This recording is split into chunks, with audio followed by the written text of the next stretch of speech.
السلام عليكم ورحمة الله وبركاته. عاملين ايه؟ يا رب تكونوا بخير. النهارده هعمل معاكم الخميرة البلدي الطبيعية. هنعملها في البيت بمية ودقيق لمدة 7 ايام، وبعد 7 ايام الخميرة جاهزة معانا ان هي تنشط معانا اي معجنات. عملت خميرة مكعبات وعملت كمان خميرة سايلة وهقولك ازاي تستخدميهم. بس يا ريت تتابعيني للاخر، ويا ريت لو اول مرة تشوفيني يا ريت تدعميني باللايك واشتراك للقناة علشان يوصلك مني كل جديد. في الاول بقى هنسمي الله ونصلي على الرسول عليه افضل الصلاة والسلام. انا هعمل معاكم اليوم الاول، بس يا ريت تتابعي الايام كلها علشان بجد في خطوات مهمه جدا علشان الخميره تطلع معاكي من اول مره نشطه وتقدري تعجني بيها. انا معايا كده 700 جرام دقيق، كل يوم هاخد منهم 100 جرام. الدقيق اللي معايا دقيق اسمر، يعني دقيق مدعم. ينفع بقى تعملي دقيق الحبه الكامله او دقيق الشعير. الدقيق الزيرو اللي هو الابيض مش هينفع معاكي في الخميره. في الاول كده انا وزنت كده 100 جرام دقيق و100 جرام ميه، والميه تكون دافيه. اي حاجه بقى هنشتغل فيها لازم تكون متعقمه.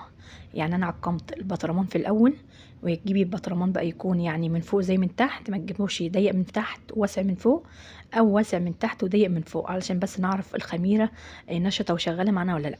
احنا كده بنعمل في اليوم الاول ولمدة بقى 7 ايام. اللي بنعمله كل يوم هنصبح نعمله في نفس الميعاد. يعني انا عملت كده الساعة 8، تاني يوم الساعة 8 هحط المية والدقيق، ونظبط المية قد الدقيق. واي حاجة بنشتغل بيها لازم تكون متعقمة علشان ما يخشلهاش بكتيريا ضارة. لو اي بكتيريا ضارة دخلت للخميرة، الخميرة هتقف ومش هتبقى شغالة، وهتعمل كمان ريحة مش حلوة، وهيبقى فيه مية كده على وش الخميرة. فاحنا عايزينها بقى خميرة نشطة. انا جبت الاستيك وعلمت عند اخر العجينة، وهنسيب بقى الخميرة تتنفس معانا. يعني هنغطيها كده بقماشة، ومن فوق القماشة كده استك، مش هنغطيها بغطا البطرمان، علشان هي زي الكائن الحي. هتغذيها كل يوم وتسيبيها لما تتنفس. هعمل بقى معاكم اليوم التاني، بس هوريكي بقى النتيجة بتاع اليوم الاول. اليوم الاول الاستك زي ما هو، الخميرة معلتش في اليوم الاول، بس لون العجينة غير معايا، بقى اللون الرمادي. شكل العجينة كده بعد 24 ساعة. هتلاقي بقى اللون غير، تعرفي بقى ان انت ماشيه صح. اهم حاجه ان لون العجينه يبقى معاكي غامق، وكمان ما يكونش فوقها اي ميه. هتعملي بقى اليوم التاني على الميزان، وهتزيني برضو 100 جرام ميه تكون دافيه، و100 جرام دقيق. اللهم صل وسلم وبارك على سيدنا محمد وعلى ال سيدنا محمد. انا على طول بعمل الخميره الطبيعيه. انا بحبها في الخبيز البلدي بصراحه، بتخلي العيش البلدي تحفه، وكمان هي صحيه جدا عن الخميره الفوريه. انا عملتها معاكم كذا مره قبل كده، وكل متابعيني عارفين ان انا بحب اخبز العيش البلدي بالخميره الطبيعيه اللي انا عاملاها في البيت. بربي خميره من بالليل وبصبح اعجن بيها. انا كده عملت اليوم التاني.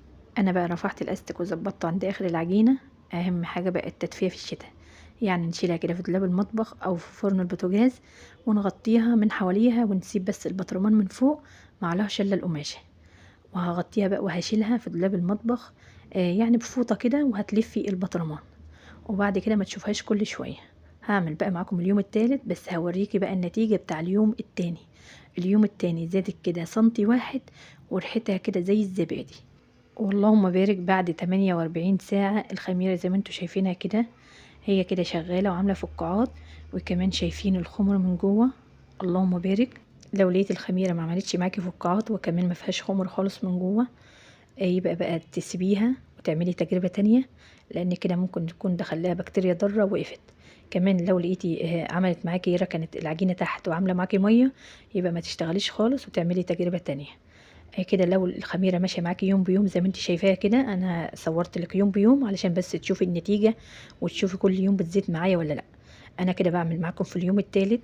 طريقتها بقى بسيطة جدا وسهلة، واي حد يعرف يعملها بمية ودقيق. وكمان انا عملتها قبل كده على القناة الكبيرة اللي هي اتمسحت. كنت عاملاها بالعسل الاسود والنشادر.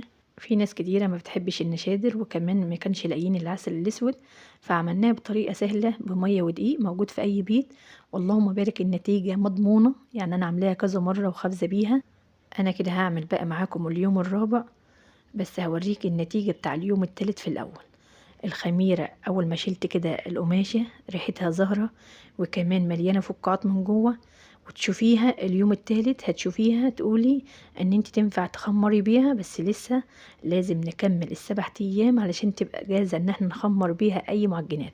اللهم صل وسلم وبارك على سيدنا محمد وعلى ال سيدنا محمد. يا ريت لو لسه بتشوفيني يا ريت تدعميني بلايك جميل مني. يلا بقى حطوا لايك وتعالوا نكمل مع بعض بقية الخطوات. في اليوم الرابع لو لقيت الخميرة سايلة جامد معاكي، بتعلى مرة واحدة ترجع تهبط، هقولك بقى ان انتي تقللي من المية شوية وتخلي دي زي ما هو. احنا بقى مش عايزين الخميرة تعلى وتهبط علشان ما تقلش معانا في عملية الخمر. لو لقيتيها عملت معاكي مرة فهتقللي المية وتخلي دي زي ما هو. هعمل بقى معاكم اليوم الخامس، بس بوريك النتيجة بتاع اليوم الرابع. ما شاء الله الخميرة كده شغالة، وما بتقلش معايا، يعني بترفع، وكمان ريحتها بتظهر اكتر.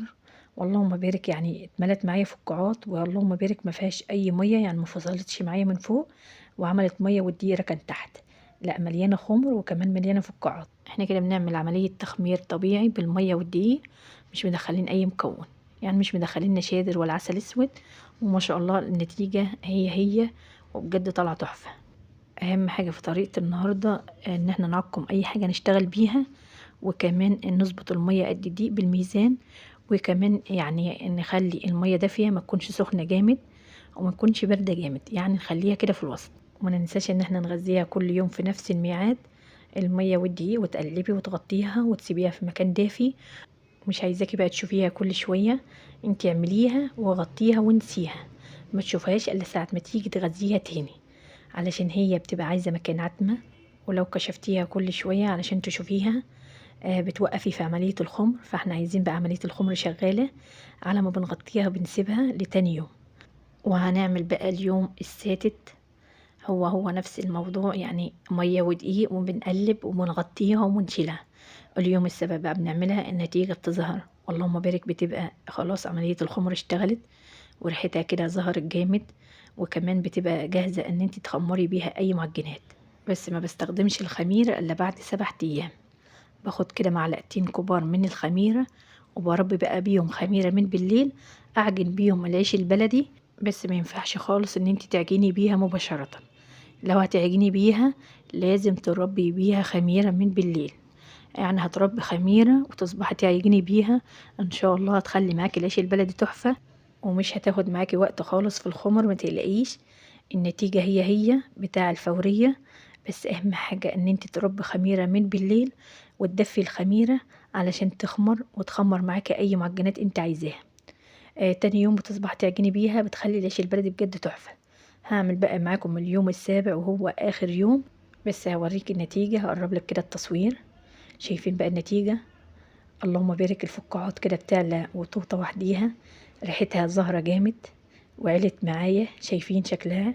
والبطرمان خفيف جدا كأنه ما فيه اي حاجة خالص، علشان هي كده خمرانة. هنعمل بقى اليوم الاخير، واخر بقى 100 جرام دقيق هنضيفها، وهضيف المية 100 جرام وهقلب وهغطيها، وهنشوف بقى النتيجة تاني يوم.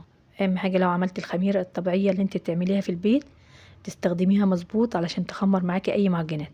علشان كده في الاول قلت لك يا ريت تتابعيني للاخر، علشان بجد في خطوات لحد الاخر مهمه.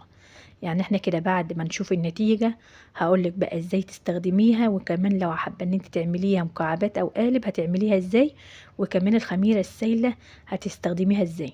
كده النتيجه بقى بتاع اليوم الاخير يا جماعه، شايفين؟ اللهم بارك، هي كده جهزت معايا بقى ان انا اخد منها واخمر منها اي معجنات.